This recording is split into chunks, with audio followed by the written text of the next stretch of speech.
En la indagación, esta exploración que hemos venido haciendo con respecto al proyecto moderno, ya en su despliegue, y lo haremos a partir de este punto 12, que puede llevar como subtítulo el cetro de hierro. Lo que vemos es que la técnica, ya en tanto realización del proyecto moderno de dominio, incorpora progresivamente nuevos ámbitos del ser. Va ganando en este sentido, este proyecto de dominio va ganando pues terreno. Y así vemos cómo a finales del siglo XIX la técnica es capaz de producir y transportar electricidad, que es un acontecimiento muy relevante al respecto.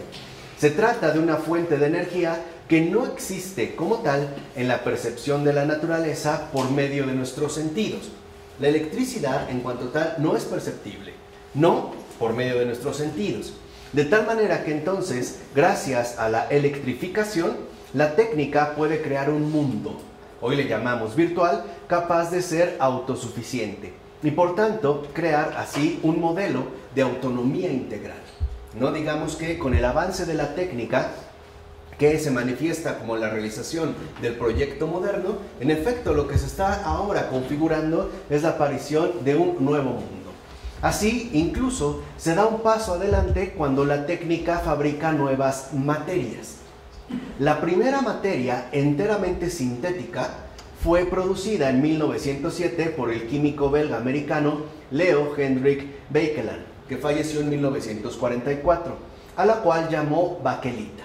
Y en 1909 propuso el nombre genérico de materias plásticas, de la cual hoy, como es evidente, estamos ya inundados. Asimismo, el desarrollo de la petroquímica permitió generalizar su fabricación y tales materias se convirtieron en nuevos materiales, de hecho, industriales. Por ejemplo, el nylon, que sustituirá a las fibras vegetales y animales, y el poliestireno, que sustituye a la madera o a la porcelana. Y la física nuclear aportará sus respectivos materiales radiactivos, que antes de ser producidos, fabricados, se encuentran en toda la materia. Entonces hay sustituciones, se están creando, por así decirlo, nuevos mundos sintéticos, en este caso, o bien dominados por el afán del hombre. Entonces la era industrial conquista la naturaleza a través de sustituir la materia por los materiales fabricados. Esto lo hemos mencionado ante todo porque conlleva a lo siguiente: la sabiduría natural va a ser reemplazada por la habilidad técnica.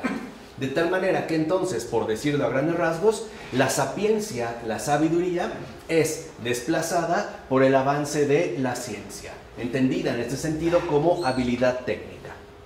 Así pues, según Augusto Comte, el orden real es casi siempre inferior en sabiduría a la economía artificial que establece nuestra débil intervención humana en su ordenamiento limitado. Lo que está diciendo Comte, en pocas palabras, es que la creación tal y como es inferior a lo que el hombre es capaz de producir, y de hecho está produciendo. Por ejemplo, a lo mejor mientras la madera puede de repente pudrirse y entrar en un estado ya inservible, el poliestireno, en tanto un material plástico, sería muchísimo más rendidor, y así sucesivamente. Entonces se desprecia lo que existe tal y como es y se promueve su sustitución por medio de estas nuevas fabricaciones técnicas. Y incluso la devaluación de la naturaleza será igualmente moral, o sea, repercutirá pues en el ámbito moral. Entonces, en el siglo XIX se redescubre una visión negra. ¿Qué pasa en este caso? Novalis ve en ella la terrible rueda de la muerte. Y en 1793-94, Tieck hace decir a uno de sus personajes lo siguiente: el esplendor de la naturaleza extrae su materia de la descomposición y no es sino podredumbre disfrazada. Aquí ha cambiado pues la percepción de las cosas, porque en este caso la naturaleza entonces ya no puede servir de modelo, simple y sencillamente ha quedado descartada, y por eso nada se opone a su transformación. De tal manera, John Stuart Mill concebirá la naturaleza como aquello que debe ser corregido por la acción humana. Entonces, la naturaleza, la creación, es imperfecta. Y el hombre es el ser perfecto que debe de manipularla al grado de transformarla por completo. Lo cual, ¿no?, es estimulado precisamente por los logros que la industria moderna que hemos mencionado iba consiguiendo con rapidez. Incluso, por ejemplo, habrá quienes vean en este avance técnico un acontecimiento providencial. Es el caso de Heine y su observación acerca del ferrocarril. Se trata de un acontecimiento que parece abrir el espacio necesario para que el gobierno de los hombres sobre todas las cosas quede plenamente justificado. Ahora se puede, por así decirlo, expandir, ¿no? De aquí surgirán las primeras formulaciones del proyecto moderno como tal. Aquí sí ya se empieza a formular de una manera explícita. Por ejemplo, se va a hablar de un imperio sobre el ser, o bien un mundo sometido, la humanidad triunfante, el dominio de todas las cosas, el control de la naturaleza en su conjunto. Todas estas son formulaciones que ya se establecen al hablar en concreto del proyecto moderno. Entonces la Tierra se ha convertido en una tierra prometida, es decir, un paraíso terrestre donde la fuerza del hombre lo encumbra precisamente como Señor del mundo. En la Tierra el que manda es el hombre. Y precisamente manda sobre esta obra imperfecta en el hecho de transformarla. Y a fuerza incluso de soñar con triunfos técnicos, se llega a ceder a la tentación de creerlos incluso ya realizados, ¿no? Se trata de esa alucinación fantasiosa que un escritor como Mikhail Bulgakov supo ridiculizar con gran maestría. He dicho sea de paso, es un escritor extraordinario, ¿no? Y entramos así al nuevo sentido del humanismo. Bajo este trasfondo que hemos descrito, se da pie al nuevo sentido del humanismo. ¿Qué sucede entonces? Que el hombre debe ser el único origen del hombre. No hay más. El hombre debe ser el único origen del hombre. Este es el proyecto que implica el término humanismo en sentido moderno. O sea, no puede haber nada trascendente. No puede haber nada sobrehumano. El hombre proviene de sí mismo. Y veremos cómo el joven hegeliano Arnold Ruch lo empleó por primera vez a finales de agosto de 1840. Precisamente emplea el término humanismo en sentido moderno como reivindicación de autosuficiencia, es decir, como negación de la teología, que en todo caso sería precisamente la esencia de los tiempos modernos. Entonces, en un primer momento, vemos que la esencia de los tiempos modernos se caracteriza, ante todo, por dos cuestiones. La primera, la anulación de la teología, lo cual conducirá a desplazar a Dios o erradicarlo de cualquier tipo de comprensión o acercamiento de nuestra propia realidad, tanto humana como circundante. Y por otro lado, a la autoexaltación del hombre como origen, en pocas palabras, de sí mismo. Entonces la teología será rechazada ya desde el siglo XIX como algo, en último término, carente de sentido. Veremos cómo Feuerbach, que también forma parte de la izquierda hegeliana, emplea cualquier nombre, incluido el de humanismo, para negar la teología. Y es porque esta negación constituye la operación esencial. Entonces ahora lo que vemos es que ya no se trata de trabajar en un sí, por ejemplo, bajo la estela mariana, sino abocarse por completo al no. Esa es la operación esencial. Decirle no a todo lo que venga a querer imponerle al hombre algo mayor. Por decirlo así, la esencia pues del proyecto moderno consiste en esta operación esencial que significa, en último término, un no. Negar a Dios, negar toda trascendencia, negar todo aquello que supere la propia realidad humana. Y si cabe declarar vacío todo nivel de ser superior al hombre, es porque quien pretende llenarlo está de suyo tomado de lo humano. Esto es, por ejemplo, lo que va a plantear Feuerbach. De hecho, el secreto de la teología es, según él, la antropología.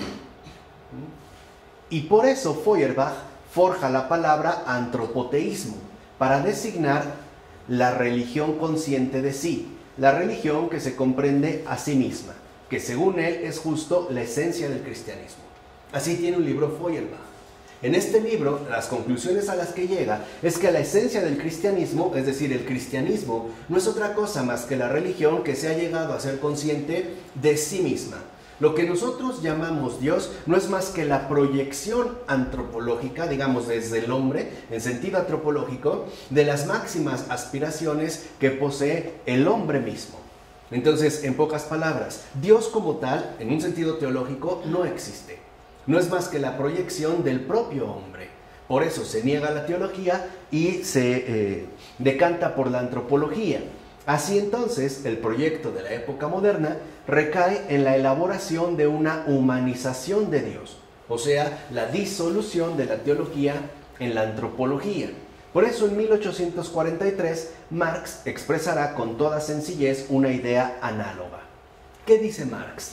Para el hombre, la raíz es el propio hombre, que es justamente la disolución de la teología en antropología. ¿Qué es antropología? ¿Cuál es la definición? Bueno, antropología entendido como aquella disciplina que se encarga del estudio de lo humano, y solo de lo humano, sin ninguna relación con lo trascendente o con alguna vinculación con lo divino.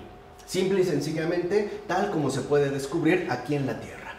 En ese sentido se traduciría antropología, ¿no? El estudio del hombre por el hombre, nada más. Así, el humanismo absoluto es decretado, ¿no?, ya como el fin de la historia. O sea, el humanismo coincide con el materialismo, que es la base lógica del comunismo, de acuerdo con Marx. Entonces, de hecho, para Marx, la historia llamada universal no es otra cosa que la generación material del hombre por el trabajo humano. A esto es a lo que Marx, por ejemplo, le llama materialismo histórico. Y para Engels, el obrero lo crea todo. El obrero crea hasta el hombre. Entonces ya no hay nada providencial, no hay nada literalmente sobrehumano. La historia, de acuerdo con Marx, es aquello que el hombre ha realizado materialmente a través de su trabajo.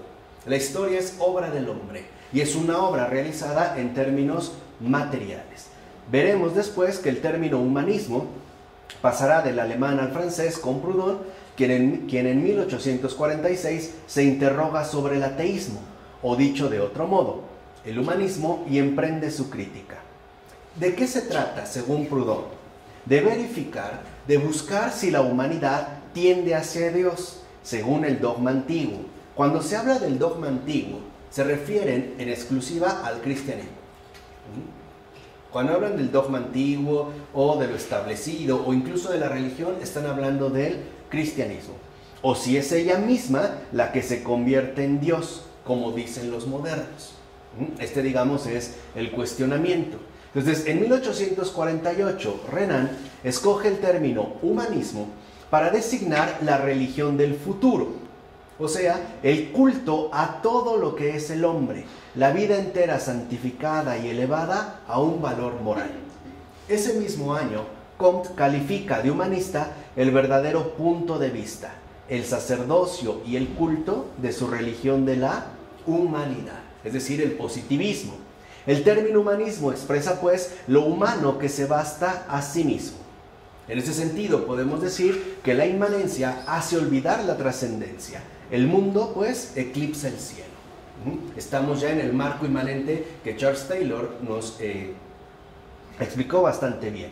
De hecho, incluso una imagen obsesiona a la literatura del siglo XIX. La oposición entre el cielo y la tierra ha de saldarse con el rechazo del cielo, es decir, con la trascendencia, y la afirmación de la tierra, inmanencia, como el único campo de acción para el hombre. No hay más allá, no hay nada más allá. Todo empezó aquí y aquí se acaba. Esta, digamos, es ya la línea que se va a adoptar. Heine, por ejemplo, esquematiza la historia del pensamiento a través de la oposición entre la materia y el espíritu, el cuerpo y el alma, y reivindica el derecho de los primeros y quiere dejar el cielo para los ángeles y los gorriones. O sea, utiliza un tono sarcástico. Por su parte, Marx invoca al hombre real, corporal, erguido sobre la tierra sólida y bien redonda, inspirando y expirando todas las fuerzas naturales. En Rusia, Bakunin define la tarea del hombre como consistente en traer el cielo a la tierra, o más bien, en traer el cielo a la tierra. Incluso el Zaratustra de Nietzsche predicará la fidelidad a la tierra. Todo está pues reducido al aquí. Incluso volvemos a encontrar el tema en el régimen soviético, por ejemplo en 1920, a través del poeta proletario Alexei Kapitanovich Gastev, que falleciera en el año 1939. ¿Qué dice él? Fíjense, y es como muy significativo. ¿Qué dice este poeta proletario? Dice, no vamos a fatigarnos por esa triste altura que llaman cielo. El cielo es la construcción de los ociosos, de los holgazanes, de los perezosos y de los cobardes. Lancémonos abajo. O sea, pongámonos a trabajar, que es justo lo que había dicho Marx. ¿Recuerdan? Cuando dijo que el hombre crea la historia a través de su trabajo, el cual se traduce finalmente en términos de trabajo material, ¿no? Sigue pues esta misma línea. Pues bien, Feuerbach entendía que su obra consistía en recuperar para beneficio de la tierra lo que el hombre desperdiciaba proyectándolo en el cielo. En pocas palabras, creer en Dios es una absoluta pérdida de tiempo. Lo único que tenemos que hacer es poner manos a la obra. Nada de estar perdiendo el tiempo en teología, sino concentrarse únicamente en la antropología. No desperdiciarse inútilmente en creencias religiosas, sino construir nuestro futuro a través de nuestras propias fuerzas. Ya en Dinamarca, Jens Peter Jacobsen publicaba en 1880 lo siguiente. ¿Qué decía Jacobsen? El ateísmo debe hacer a la tierra el beneficio del amor humano, que hasta entonces se perdía en Dios. Entonces ahora el ateísmo va a ser asumido como lo que funda el cielo en la tierra, a través precisamente de la fraternidad humana. Así pues, el proyecto moderno sueña con suprimir el sol, natural y sobrenatural, sustituyéndolo por una luz humana. Se trata de las luces de la humanidad convertida en dueña de sí misma. De este modo todo entra, como diría Engels en su momento, bajo el control de los hombres. Ya no tenemos que dirigirnos a nadie más. Todo va a quedar finalmente, ¿no?, reducido a los hombres. Aparece pues bajo este perfil el afán de un solo Señor. Ya aquí se avanza más y se dirige hacia un solo Señor. ¿Qué pasa en este caso? La cuestión del humanismo se define como una lucha que no solo pone al hombre con la naturaleza, sino al propio Dios, pues no podía haber más que un único dueño y señor de todo. Entonces, si el hombre domina la naturaleza, eso no solo se va a detener ahí, sino que aparte no puede haber la pretensión de algún otro dominio que sea ajeno al hombre. Entonces, en esta oposición, por decirlo así, no solo es la naturaleza la que queda sometida al hombre, sino que Dios no puede quedar sometido, pero sí va a quedar anulado. En este sentido, el humanismo moderno resulta ser exclusivo, ¿no?, y consecuentemente ateo.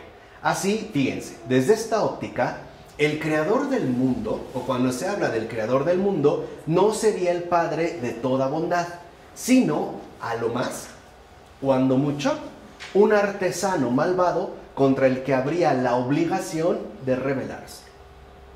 A partir entonces del siglo XIX, tal parece que la consigna antropológica fundamental es rebelión. Hay que rebelarse. Hay que rebelarse por completo, precisamente como la obligación máxima del hombre moderno. El punto central es la cuestión de la relación con Dios, con lo creado, concebido ahora como dominio. El Señor es concebido entonces como dueño, ya no como salvador y redentor. Piensen, por ejemplo, cómo en el Antiguo Testamento se habla de el Señor tu Dios, pero cuando se habla de el Señor, no se está hablando de un dueño, no se está hablando de un propietario, se está hablando de el Señor, cuyo señorío en efecto consiste en la salvación y en la redención. Por ello, ya desde el Antiguo Testamento hay una línea clara que nos conduce a vincular a este Señor con Dios. El señorío de la salvación, la obra de redención, es obra de Dios. Y a su vez, esta figura de el Señor, que es muy importante de tenerlo muy claro, también nos ayuda a detenernos ante todo en una figura concreta. Cuando hablamos de un Señor, es más fácil pues captarlo en su realidad de concreción. En pocas palabras, cuando se habla de el Señor tu Dios, se está hablando primero con un énfasis concreto en algo visible, que a partir de la encarnación ya sabemos quién es este Señor, es Jesús. Es la preparación, no dice Dios el Señor, es el Señor tu Dios. El Señor cuyo, dijimos, señorío consiste en la salvación y la redención. Pero aquí la lectura que se hace es otra. Cuando se habla de Señor, se entiende en términos de dueño. Y una vez entonces que el hombre se comprende a sí mismo como debiendo dominar, es decir, como Señor, le resulta necesario disputar el lugar de dominador y dueño, atribuido a Dios, que ahora será el verdadero enemigo. Entonces Dios ya no es Padre. Dios es, en último término, el verdadero enemigo. Y justo porque se trata del verdadero enemigo, hay que rebelarse contra su despotismo. Esta es una idea también, en un sentido, muy moderna. Esta idea de rebelarnos contra este Dios despótico que lo único que hace es tratarnos como títeres y mantenernos sometidos.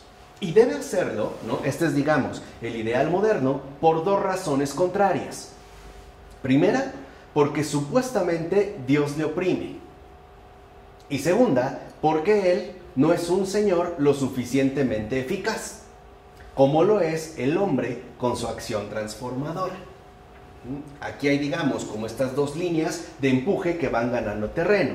En consecuencia, la acción humana no es la forma de providencia que Dios delega en su criatura, por ejemplo, como sostenemos nosotros, sino que se opone a ella. Entonces, el obrar humano no es más que oposición rotunda a Dios mismo. Dios es el enemigo, es el imperfecto, esa parte, ¿no? De todo, el ineficaz, el malvado, y el hombre es el que viene a mejorar todas las cosas. Así pues, los progresos del hombre tendrían como objetivo fundamental expulsar a Dios, que es lo que hoy nosotros ya vivimos. Y por eso es lo que quiero que entiendan que no es irrelevante. Dijimos con Maurice Blondel, ir hasta las raíces, hasta las fuentes. Hoy vivimos bajo un mundo de consumo tan variado, tan eficaz, que en efecto nos ha llevado a expulsar a Dios.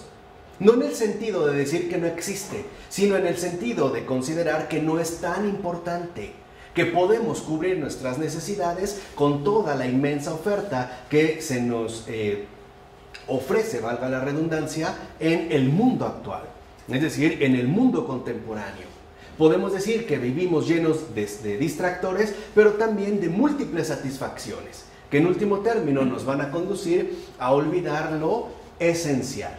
Ahora, pero esta empresa de expulsar a Dios no puede llevarse a cabo sin presentar imágenes rectoras, es decir, imaginarios de regulación tanto de los pensamientos como de los comportamientos. Acuérdense cuando Charles Taylor nos habló de lo que es un imaginario. ¿A qué se va a acudir? Pues a la mitología griega. Por eso no es casual que vivamos precisamente en una era neopagana. Ahora vemos por qué, cómo se llegó. Hay que sustituir a Dios con algo más. Entonces la mitología griega, es decir, el paganismo en general, como modelo de lo divino que se supone es precristiano, es la que va a ser reciclada.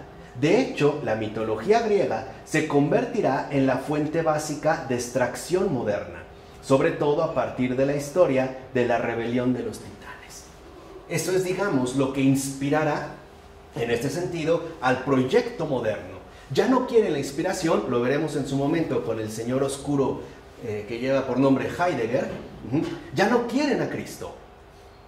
Ahora quieren lo precristiano, aquel origen más antiguo que en pocas palabras ya no remite a Jesús, a la redención, sino a algo precristiano y por lo tanto a un estado de irredento. Lo que se está apelando con la mitología griega es volver a este estado fundamental de irredención, a ese antes de Cristo que envuelve todo finalmente en la oscuridad. Y para realizar esta empresa se requiere también una figura que inspire. La figura más particular es la del titán. Dentro de la mitología griega, el titán por excelencia será Prometeo. Ustedes recuerden que Prometeo hace una ofensa a los dioses dándoles o compartiéndoles su sabiduría, es decir, el fuego a los mortales. Y entonces los dioses lo castigan encadenándolo a una piedra donde llega un águila diario a abrirle y comerle el hígado, el cual en la noche se vuelve a regenerar y así su tormento será perpetuo, ¿no? Esta es la imagen de Prometeo. Entonces, este Prometeo va a tener gran popularidad, pero eso sí, a costa de la tergiversación del sentido original del mito. O sea, los modernos ni en eso son fieles. También en ello han tergiversado. ¿Qué sucede? Encadenado, en este sentido, tanto en sentido figurado como propio al Cáucaso, es decir, fijado en su rebelión, Prometeo se convertía en el símbolo de un programa moderno de emancipación. Fíjense, de hecho, fue necesario olvidar la lectura cristiana que veía en él una figura de Cristo fijado en su cruz a la salvación. Aquí hay pues una tergiversación, pero también es cierto que Prometeo tuvo que suplantar también a un rival más, en este caso Hércules. Digamos, son las figuras que nosotros vamos a encontrar dentro de este imaginario. ¿Por qué? Porque mientras que Hércules recibía de Zeus la tarea de limpiar la tierra de sus respectivos monstruos, Prometeo se daba a sí mismo el proyecto de iluminar a la humanidad, robando el fuego a los dioses. En pocas palabras, Hércules era obediente a los dioses. Prometeo se rebeló contra los dioses. Entonces, siguiendo esta estela de rebelión, Prometeo va a ser asumido como la figura central.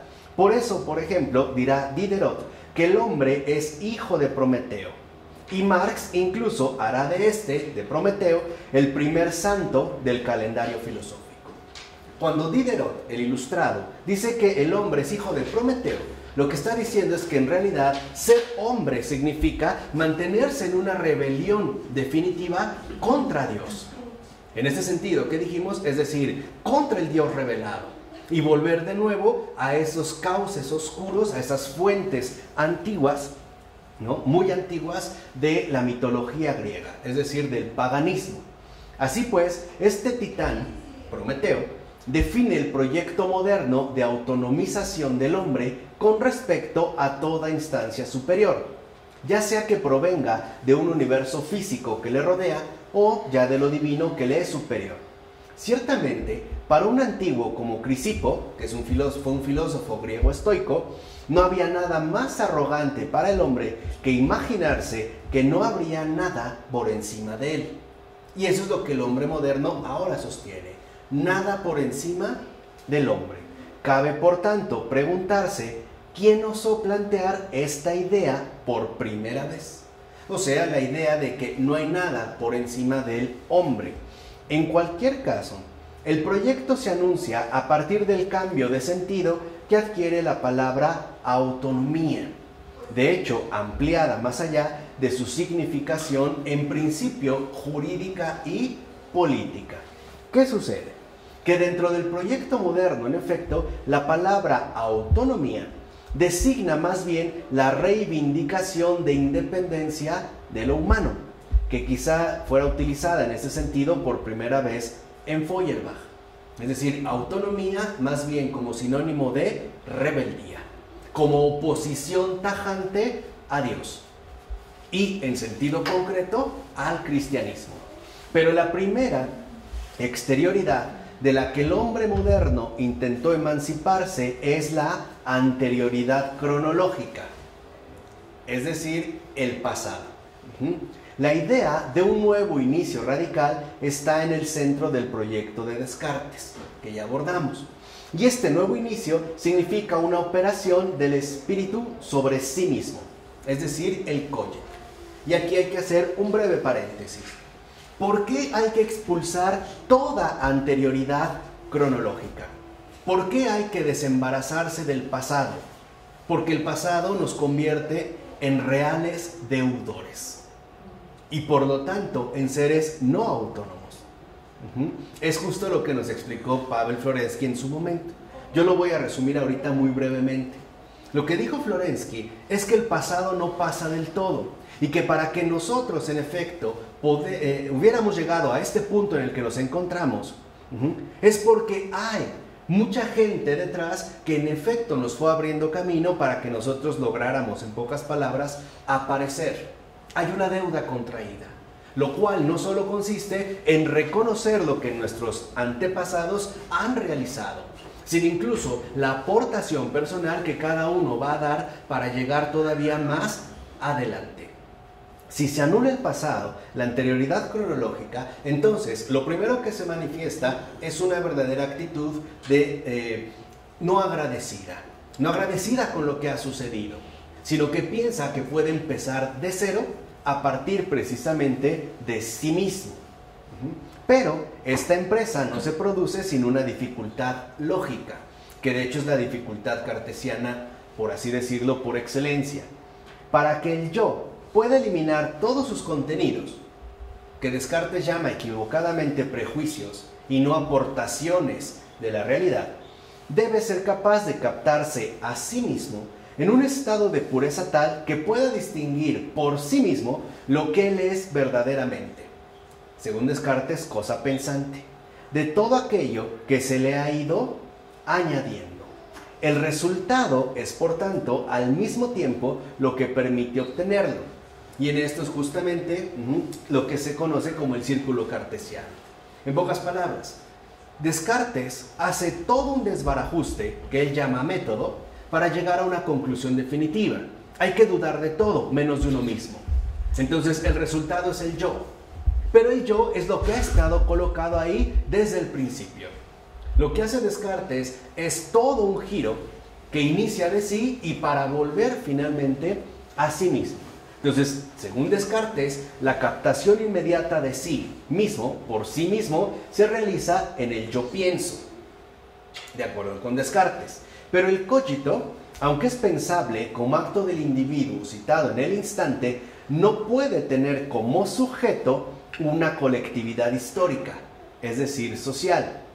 Tal parece entonces que este cogito es más bien el yo pienso solo, es decir, en solitario, que de hecho nos va a aportar el trasfondo de soledad que caracteriza al sujeto moderno.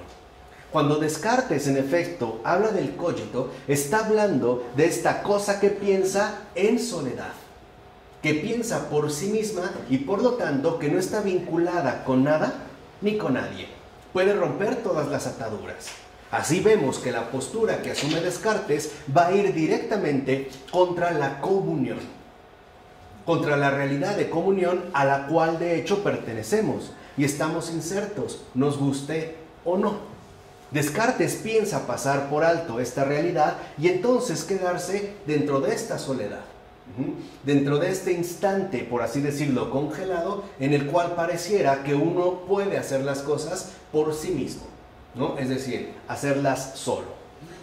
Por su parte, la filosofía de John Locke proporciona un modelo diferente de la idea de recomienzo. Y de hecho Locke será el maestro de Voltaire, de Condillac y de Rousseau. Él es su mentor de estos tres. ¿Qué pasa con Locke? John Locke defiende y postula una teoría sensualista del conocimiento. Según Locke, nada preexiste a la sensación. El intelecto es una tabula rasa, una tabla, ¿no? Rasa, que todo lo recibe del exterior y por ello debe elaborarlo todo él mismo, aunque después. Entonces, el hombre es ante todo un productor. El hombre se manifiesta como un productor. Entonces, el tema del comienzo radical estará muy presente en el siglo de las luces, asimilado cada vez más con la idea, incluso romántica, de un segundo nacimiento. Lo que vemos es que una condición previa que supuestamente hace posible un nuevo inicio es la anulación de lo que precede. Entonces yo ya no puedo pensarme en un pasado primigenio. En pocas palabras, el hombre ya no es entendido como un ser creado, sino como autocreación. Yo me estoy autocreando a mí. Yo soy mi creador. Vean nada más dentro de esta línea lo que dice Descartes a manera de resumen. Cogito ergo sum. Pienso y luego existo. Entonces quiere decir que yo en realidad no vengo de ningún creador. Nadie me ha creado. Yo soy mi propio autocreador. Así veremos cómo con tal anulación, el proyecto moderno de reconstrucción de lo humano se lanzará ahora hacia adelante con gran vigor como deber de autoconstitución del hombre, que es la idea de soberanía autocreadora. Dicho brevemente, a lo que se llega es muy simple. Nadie te ha creado. Haz lo que se te dé la gana. Haz lo que quieras. Esa es la invitación. Que nadie te frene. Y además lo haces en nombre de tu libertad. Porque tú eres hijo de un titán, no hijo del padre, sino hijo de un titán cuya rebelión debe de definirte a ti en todo tu proyecto. Aquí vemos cómo hay una asimilación totalmente diferente en lo que respecta a la comprensión del ser humano. A esta pretensión es justo a lo que se le da el nombre en términos modernos de soberanía. Cuando se habla, por ejemplo, incluso en términos actuales, de un Estado soberano, lo que entendemos es que nadie puede ingerir en ese Estado, que este Estado se autorregula, ¿no? Que este Estado, en pocas palabras, nadie lo manda. Él hace finalmente lo que quiere. Así veremos cómo esta idea de soberanía se encarnará en un nuevo sujeto. Históricamente, este nuevo sujeto es promovido por las revoluciones de finales del siglo XVIII, tanto en América como en Francia. ¿Cuál es este nuevo sujeto? El pueblo.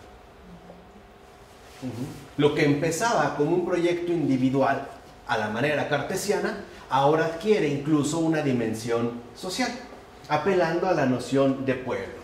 Dicha soberanía consiste precisamente en el poder que la sociedad ejerce sobre sí misma mediante la legislación, o sea, mediante la imposición de un marco de legalidad, que ya sabemos que se trata más bien de una ficción política, y ya no sobre la legitimidad, es decir, la realidad socialmente humana. Esto es fundamental de entender porque se han dado variaciones verdaderamente relevantes, sobre todo en los efectos que causa en nuestro acontecer contemporáneo. Lo que se está diciendo es que lo que importa ahora es que la cosa esté avalada por el peso de lo legal, de tal manera que la legitimidad queda anulada. En pocas palabras, en síntesis, abortar no es legítimo, pero es legal. Y eso lo autoriza. Eso es lo que hemos visto hoy. Matar a otro ser humano bajo cualquier circunstancia se llama homicidio. Hoy en día a esta legitimidad se le quiere sustituir bajo el velo de la legalidad. De tal manera que ahora todo quedará coaccionado por el ámbito finalmente impuesto por las ficciones políticas.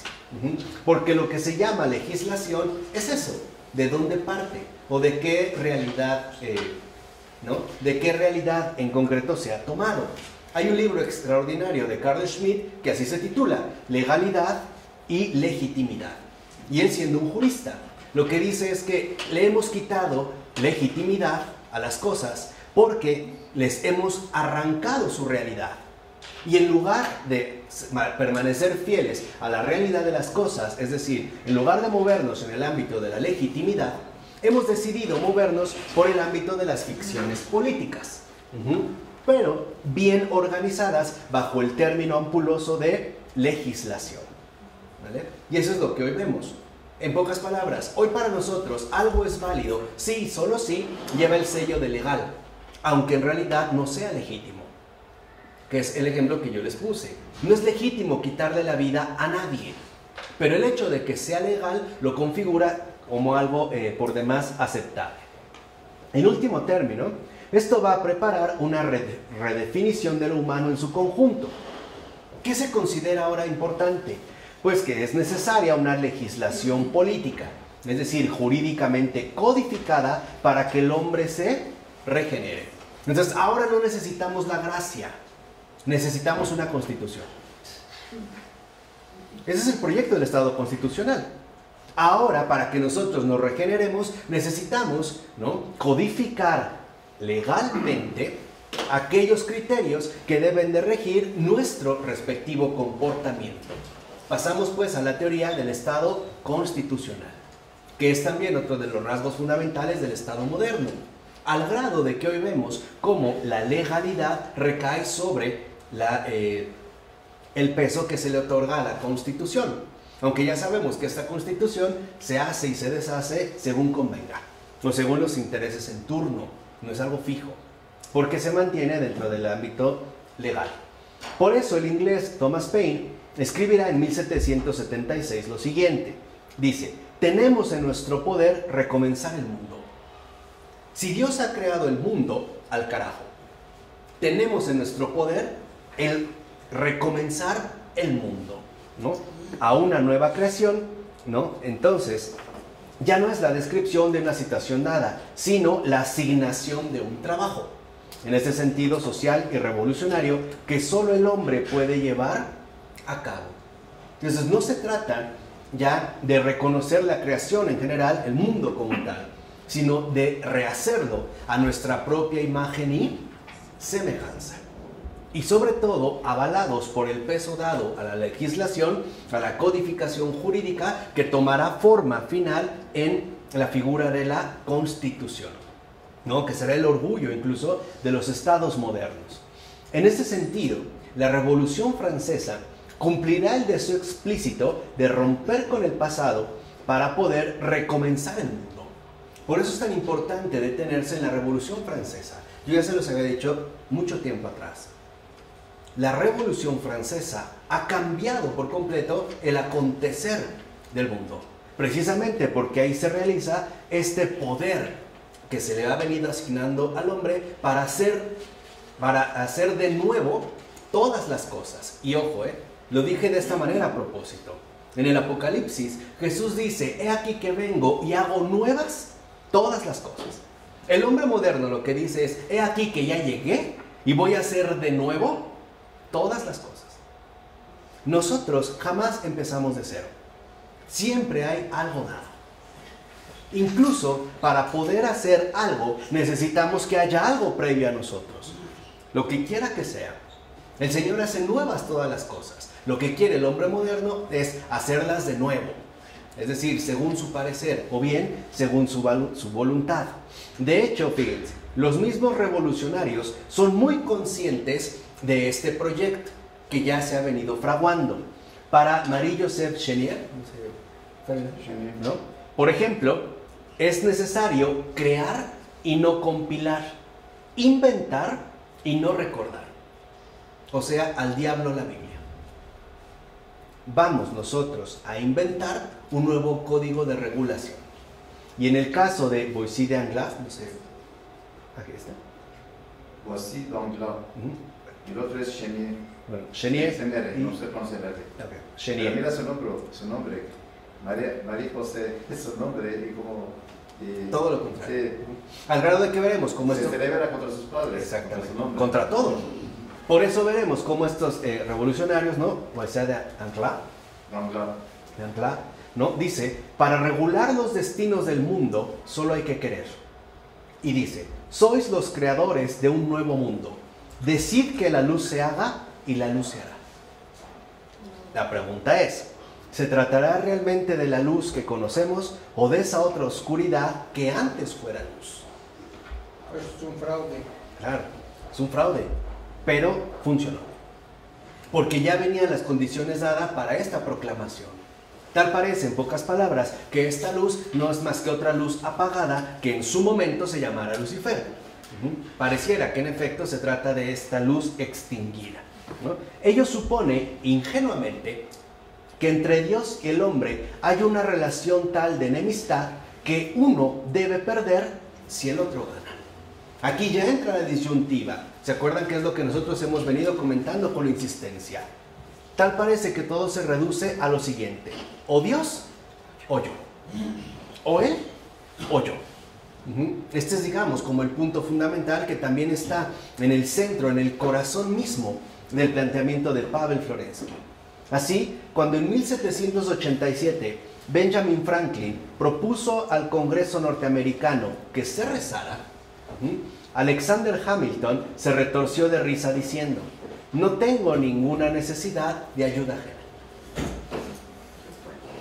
Exacto, yo puedo. Por eso soy hombre. Yo no necesito que me vengan con cuentos de que alguien me ayude, ni mucho menos ese Dios. No necesito nada de nadie. Yo lo puedo hacer absolutamente todo y por mí mismo. Lo anterior ilustra la idea moderna del paso, el paso a la autonomía de un hombre capaz de prescindir ahora de todo lo que no es él. Ciertamente, en su encíclica sobre el liberalismo, ¿no?, es decir, el gran defensor de la autonomía moderna, el Papa León XIII resume la idea para rechazarla. ¿Qué dice el Papa León XIII? Según algunos, no hay nada por encima de la razón y voluntad humana soberana. Entonces, ¿quién es ahora el único soberano? El hombre, nada más. Razón soberana que hará exclamar, por ejemplo, al revolucionario Nicolás de Bonneville. De Bonneville. El hombre es Dios. Ya, ahí ya está más claro. El hombre es Dios. O más bien, diríamos nosotros, se trata de ateos que son sus propios dioses. A este respecto, Charles Péguy observa que el hombre moderno es menos ateo que, con una palabra de su propia cosecha, autoateo. El hombre no es ateo.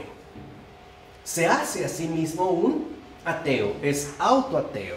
En efecto, el autoateo es aquel que se rebela contra el Dios personal del cristianismo para designarse a sí mismo Dios. O bien, hará de la humanidad ese Dios revelado, o sea, enemigo del Dios revelado. Aquí es donde está lo fundamental. Todo depende, si se han percatado bien, de una letra. Mientras que aquí se trata de revelado con B mayúscula, aquí el revelado es con B, V. Esto es lo que lo hace todo. Este, digamos, es el cambio fundamental. Por eso dirá Comte que la gran concepción de la humanidad elimina irrevocablemente la de Dios. Dicho brevemente, la humanidad, cada uno por su cuenta, debe sustituir definitivamente a Dios. Y al sustituir definitivamente a Dios, se le abre la puerta a los dioses. Es decir, otra vez nos veremos repoblados, ¿no?, al máximo por ídolos. Si Dios no existe, los dioses querrán ocupar su lugar, y poniéndonos a nosotros incluso en el centro de todo.